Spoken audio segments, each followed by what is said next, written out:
The question is, why did the chess player bring the compass to tournament? Because he doesn't want to lose the direction in his chess battlefield. Welcome guys to another new video. Well, this video is going to be helpful whether you're just a beginner or you just got reached 1000 rating. Actually, congratulations about that. That's a good achievement. Or whether you're upper level. Because this opening being played from the beginner to professional event title players. And I'm talking about the fried liver attack. So in this video we're gonna take a look some of the variations of the fried liver with the white that you need to know and to start to implement them in your own games. Sit comfortably, bring your coffee. I think the water would be a better option, but anyways, the choice is up to you.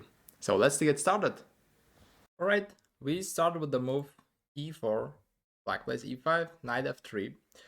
So if black plays here knight f6, it's gonna be completely turns out to be different opening, you know, like you can go for the Petrov or other thing as well. But knight e6, bishop c4. So far everything is normal, just nothing new. I mean you played this game, you had this position already a lot in your own games.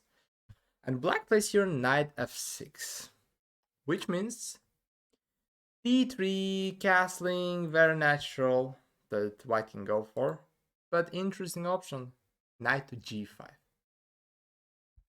which means we are being ready to start the fried liver attack.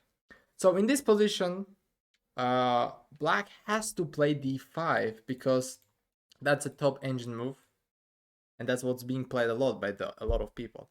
Because since we are attacking the f7 square, that looks like very solid and good move.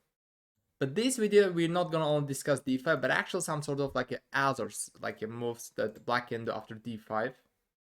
And also, before we jump immediately to fried liver, we also take attention how you should play against Traxler counterattack. That's the thing. So let's just first start with the bishop c5, because at this moment, try not to rush. Yeah, knight f7, if you do that, it looks so cool. Yay, you got the material. But you know in chess we have the one rule, the best defense is counterattack. The opponent will not worry about his pieces, but he actually sacks his bishop. And he'll be like, okay, thank you. And he will like take with the knight, and now your king is unsafe, you know? And then you're bringing the king to center, and he's bringing his queen as well. You cannot take this free rook, otherwise, mate, it's just coming, you know? So you cannot do that. And if you ask me, okay, like, if I cannot win the material, then what I should play here? Well, you have another option. Just take it with a check with the bishop. He moves the king. Doesn't matter whether f8, whether e7. Let's just say f8, right? Just go back with the bishop to b3. Nothing changed, and bishop f2 check here doesn't work. But now you're with extra pawn, and he lost his king safety.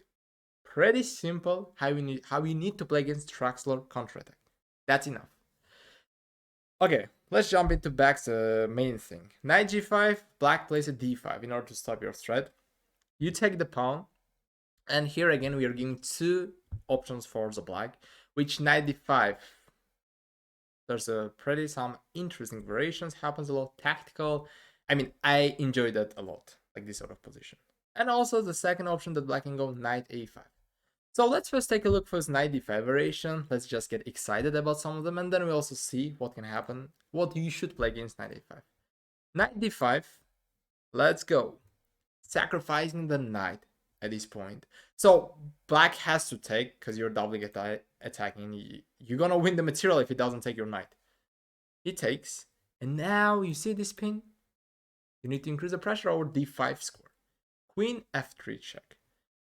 And if you're a beginner, your opponent can play something here, very weird moves, which can happen, you know, nonsense, but can happen, you know. This is a game of chess. Anybody wants to play how they want to play, you know. That's their strategy. King e8, you just take the knight. Okay, just enjoy from the rest of the game. Your extra pawn, he lost king safety. Perfect. If he plays king g8, I mean, that's just nightmare for him because you can mate with the queen. But I think mating with the bishop looks even cooler because you take that with the queen. He takes back, you take.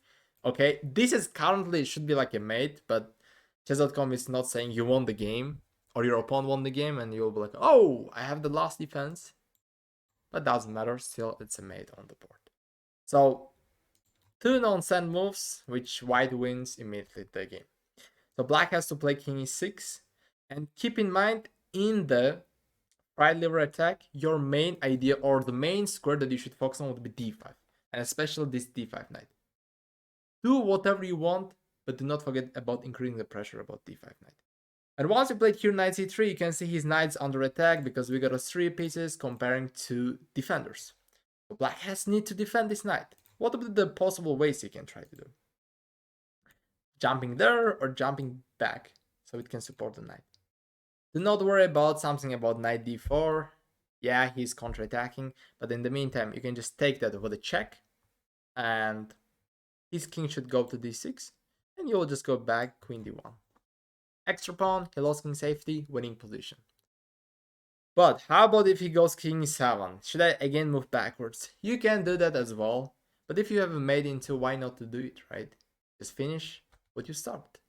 We give the check, king d6, and just nice finish. What a mate. The king in the center, you're checkmating with your knight. Perfect.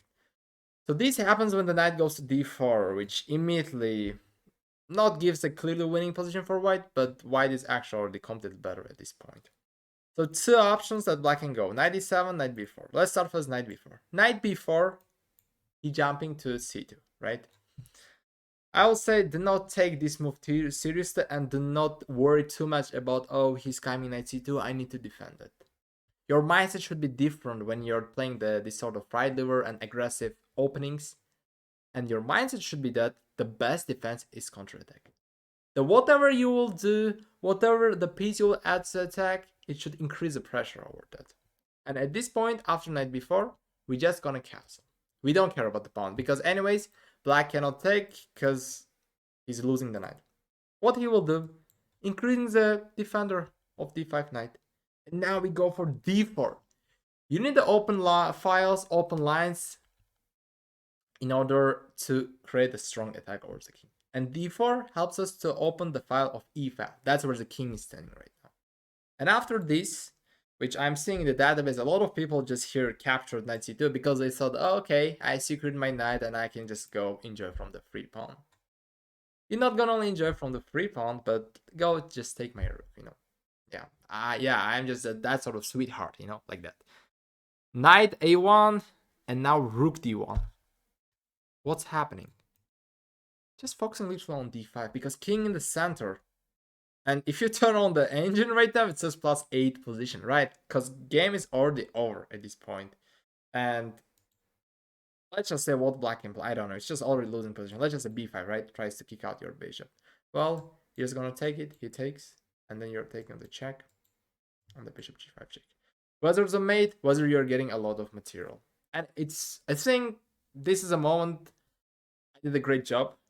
The rest is in your hands. I mean, if you cannot win this position, I'm just sorry. So, knight c2, immediately you take that, you lose a rook, but you had a strong attack on d5. Let's just also look like a reasonable move, right? If black plays queen f6, it's kind of like a top engine move at this moment. Should you trade the queens? Of course not. You're attacking, you're already down a piece. When you're attacking, never think about trading the queens, okay? That's you should keep in mind. Go back queen d1. Why? Again, you should keep an eye on d5. You see? It increases the chances. Bishop d6 could be played, which I think the natural move that black is increasing, kind of defending, putting a lot of piece around his king to make it secure, you know, etc, etc. But again, as I said, our target is d5 and d5 and d5. That's the stuff. D takes e5, so game over at this point. Game over. Queen takes, you got this skewer. You got the spin, and I don't know. Let's just say if it takes a bishop, you're just capturing, and then again, the bishop on e5 is hanging. Checkmate is very soon. At this point, checkmate is very soon. So all this variation, what we saw right now, happened when you played knight c3 and the opponent went to knight b4. How about he goes to knight e7, like backwards? The same scenario you can repeat. Push a d4 pawn because you need to open e file. And again, he tries to increase the defender on his d5 knight. But let's just say, what if you just captures your pawn? Well, this is just, again, turns out to be pretty easy for you. At this point, you can just sack another your piece. No, just go bishop f4. Yeah, you're sacking your knight, and you are long castling. Even he's taking your pawn, you'll be like, I'm just full. I don't need the material. I need this Mr. King. King b1. So c6, I think that's what makes a good position here. But you got rook h1 check, so the game is becoming pretty over at this moment. And king d7, because king f7 leads you to this sort of discard check, and you're winning the queen. So king d7, the engine says the mate is pretty soon, because you got now another sacrifice. So it is beautiful. It is beautiful. I mean, if you play like this in your own game, you feel like, am I becoming the next Mikhail Tal, in a modern chess? So you sack the rook, and he takes the pawn. You give the check. He blocks with the knight. And lastly, beautiful checkmate. Everything under control. File, diagonal. I mean, this is too beautiful. This is just too beautiful. Too big brain. I mean, if you have this game. I mean, reaching this position is just actually just everybody's dream, I guess. So for that reason, capturing can lead to this sort of disaster position. So black should not capture this. He should avoid. So he should play c6 instead. But now you will take it yourself. And in this moment, I would say black is kind of in the zugzwang moment, because it's not easy to figure out the best choice for the black. I don't know how to follow up, because what you are playing yourself the next move is that bishop g5, long castling, again, increasing the pressure more and more and more. That's our target. Because bishop g5 also helps us to remove the defender. The e7 knight is guarding d5 as well. That's what helps us. So white is absolutely fine at this moment. You got injured a lot by the knight d5 variation, because those kind of sacrifices, big brain moves were just too magical. And do we have the same scenario with the knight a5 move here? Not really, but still, white ends up having the pleasant position. You give the check, and black will block that with the pawn. You take that, and black takes back. Here, do not rush to save your bishop image, like moving backwards, because you can win a tempo one more by developing your queen to f3. Black cannot capture your bishop, because if it takes, okay, you're just winning the material at this moment, and absolutely white is better at this moment. So, for that reason, after queen f3, what would be the most natural moves that your opponents can play? So, for the beginners, I mean, if I categorize a rating perspective, this is what you can face when you're playing against a beginner, like bishop b7, or they will just capture your bishop. But anyways, if they play bishop b7, you're just playing bishop a4. Count the pawns for yourself or the opponent. You got a 7 pawns, the opponent got 6 pawns, and they're also kind of very isolated, easy targets for you that you can do in the future. So if you're upper 1000 rating range level, right, like maybe 1500, let's just say, the opponent can take, but you will take the rook, and there are some variations it looks like that black can play, but you have to study the rest of the variation, okay? And lastly, if you're a professional, I think the main line, if I'm not mistaken here, it turns out to be bishop e7, and then you go back here like a bishop d3, c3, bishop c2.